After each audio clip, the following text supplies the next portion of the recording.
First off, I want to apologize for the late upload of this draft class and the draft review or recap of the 2025 NFL Draft for the Miami Dolphins.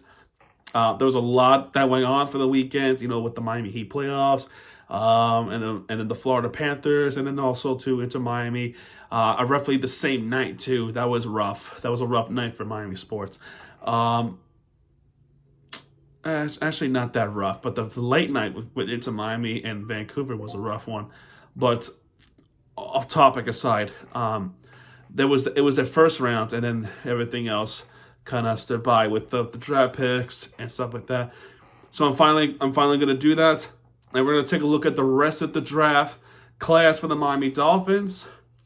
Starting off with the second round pick, number 37 overall. Now I had to read the name and had to figure out how to pronounce it. So I looked it up, and they had some different pronunciations, like Salvinia or Salvinaya. But the player Jonah went on a little conference in the draft combines, and he told the reporters that this is how you pronounce it, and this is how you pronounce it, Jonah Salvinaya. Savannah is a Samoan name, a really nice name, Hawaiian, really nice name. It sounds really intimidating, to say the least, to say the most, and I say so with respect. And welcome to the Miami Dolphins. This is an offensive guard from Arizona, the position that we really needed. But my question to the Miami Dolphins is, why did you trade pick 46 or 48, I forgot which one it was, for 37 just to get Savannah anyway? Because he was in that list. Were they that worried that somebody's going to take him early on? I don't know. But look, we needed offensive guard. We got an offensive guard, and I think this is a good draft pick, probably the best choice as of right now, because the Dolphins really failed to get a offensive guard for the first round. Instead, they got a defensive tackle, which I'm not saying I hate the pick from Kenneth Grant. I think he's going to be an extraordinary player, and I believe in him. I really do believe in him. And the one thing with the Dolphins, they always think outside the box. And that's what they did in the first round. The second round, it is the service that is needed for the Dolphins. However, as far as I know, it's the only offensive guard or offensive line draft pick we have gotten from this NFL draft, and that worries me. Round 5, pick number 143. Why is it so long for the Dolphins to get a draft pick? They traded a bunch away to Vegas, Houston. I'm perplexed by it. I'm really confused why they trade those picks away, and you lose the entire round of third and the fourth round. Why? I don't get this move at all. It's sick. I think it sucks. It sucks that he did that. I don't know why he did that. Grier, same person, right? I just feel like he's so confident in himself that he's going to stay with the Dolphins next season. That is worrisome. We've been calling for his firing for years. And I think last year was the last straw, but shockingly, but also not shockingly, that the front office kept him.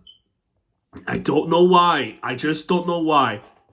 Because this is such a bad move to trade away the draft picks. We lost the third round and we lost the fourth round, and the next pick was all the way up round 5. Now we got 3 fifth round picks, but it's just unbelievable. Now for the second pick with Savannah, this is the pick from Las Vegas, so everyone knows. All right, round 5, pick number 143. Jordan Phillips, another defensive tackle from Maryland. This is a player that could do some damage to the offensive line that can get through. I will say this, though. I understand why the Dolphins did what they did, but at the same time, I don't. I understand there needs to be some reinforcements. There needs to be reinforcements on the defensive front to try to get to the quarterback aggressively. And who's going to be alongside Zach Sealer? And Sealer, who is a dog, who is an absolute monster beast, he needs some help from the defensive front. And I think that's what they're going with this too. But this player, 6'2", 312 pounds, Jordan Phillips, he can really do hurts on an offensive line. All right, he hasn't shown much of a pass rusher, but he's just 20 years old. He is an obvious development piece for the team to prize himself from a coaching front defensive lineman. Anthony Weaver is going to be real happy about this one. So that's pretty much with that one. Round 5, pick number 150. This is a trade from the Denver Broncos. And with this one, I think this is a really good pick from the Dolphins. Really good pick. Jason Marshall Jr., a cornerback from Florida. The Gators. This guy could do hurt on a defensive back. He knows where he's supposed to be when the ball is thrown, and not given much of an opportunity for a wide receiver to catch the football. This is a really good pick from the Dolphins. We needed some cornerback depth. Maybe Jason Marshall might be the surprising take, who could be alongside Jalen Ramsey, assuming Jalen Ramsey is still going to be with the Dolphins. But we'll see what happens. We'll see what happens, man. This is a 5-star recruit from Miami Palmetto High School. So he's coming home. Staying in the state of Florida. We'll see what happens. So the quarterback is going to be more competitive. Pick number 155 is another player from Maryland, Dante Schrader Jr., who is a safety. This is a safety pick. It was still second tier. That we need no obvious place and starter. I'm just reading what this says. Earned type to what he did in Maryland. Tackle and take the ball away. He's a good takeaway player out of college, but we'll see what happens with Dante Schrader. A solid pick, and reunite with his teammates from Maryland, Jordan Phillips. Pick number 179. This is round 6 now. Ollie Gordon II, a running back from Oklahoma State. So they drafted another running back after Raheem Mostert has left the team.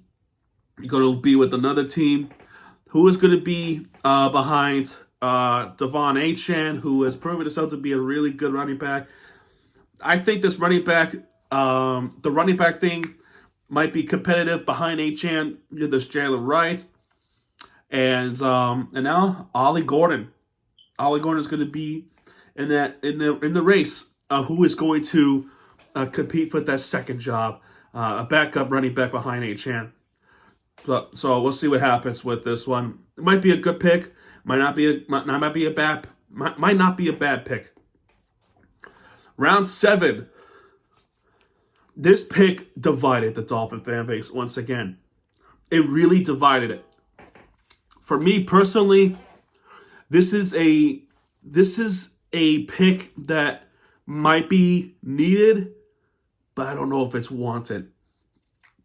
Mind you, this is a really good quarterback, but is he that quarterback that could back up Tua or even Zach Wilson?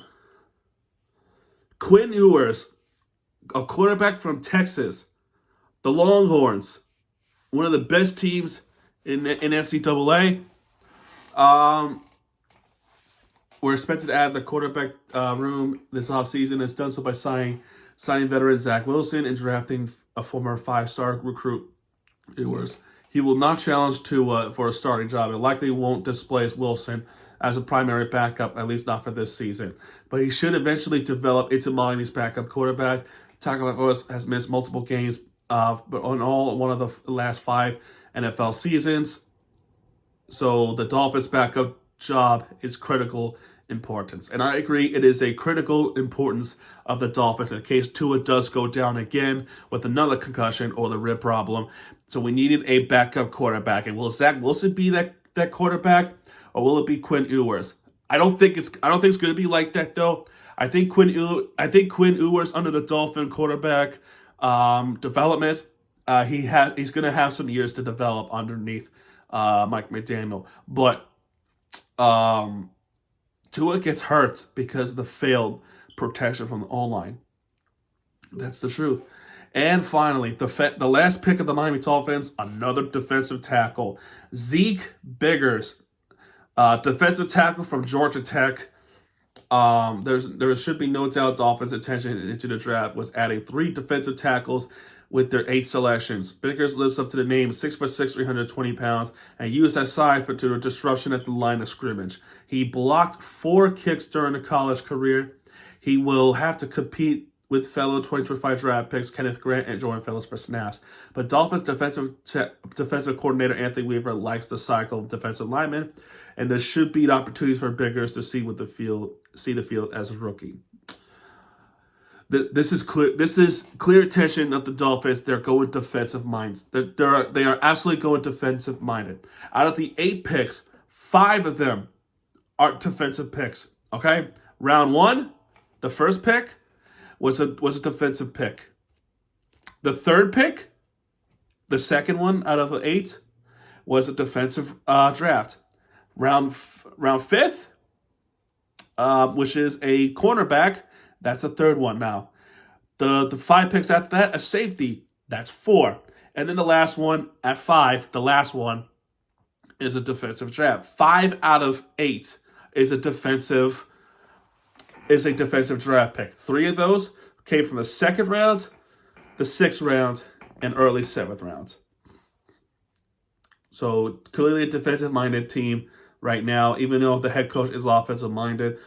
But I'm kind of. What would you grade this draft class? To me, I guess I'll give it a B, because we do need a defense. I agree. We do need a defensive front, and we do need a quarterback, and maybe perhaps a safety because one of our safeties just weren't that good, to be honest. But I don't know. What would you grade this? I'd probably give it a B.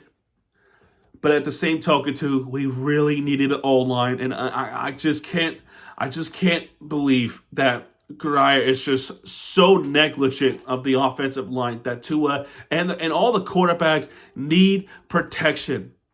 They're not giving them much protection. Savai is a good pick, but we needed more. Anyway, man, that's going to do it for this draft class. If you like this video, hit the like button, subscribe for content, and I'll see you guys next time. Everybody, have a good one.